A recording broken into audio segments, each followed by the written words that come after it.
વ્યવસાય માટે વિકલ્પ તમારી પાસે હોય તો કે એને હું મારી દ્રષ્ટિએ પ્રથમ પ્રાયોરિટી આપું છું.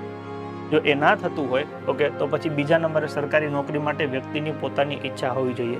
મમ્મી પપ્પા કે પરિવારની ગમે એટલી ઈચ્છા હોય એનાથી વ્યક્તિ ક્યારે સરકારી નોકરી ન લઈ શકે, પણ તમારી પોતાની ઈચ્છા હોય તો તમે સરકારી નોકરી મેળવી શકો છો.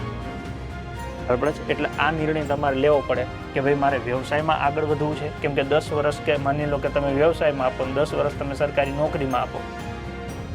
તમારી જિંદગીના અગત્યના 10 વર્ષ જો તમે ધંધો અહીંયા સેટ કરી લો તોય તમારી પેઢી સેટ થઈ જાય, અને અહીંયા 10 વર્ષ તમે ટકી જાઓ તોય તમે તમારી પેઢી સેટ કરી લેવાના છે.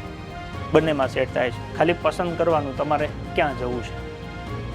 મેં ધારો કે વ્યવસાયનો વિકલ્પ પસંદ કર્યો તો સામે એવું થયું કે 10 વર્ષ માની લો કે સવારે 8 વાગ્યાથી લઈને રાત્રે 12, 1, 2 વાગ્યા સુધી મારી જિંદગી એમાં ને એમાં મીથી, હું મારા પરિવારથી હાવ અડગો રહ્યો અને માત્ર ને માત્ર આમાં ફોકસ કર્યું એટલે હું સફળ થયો.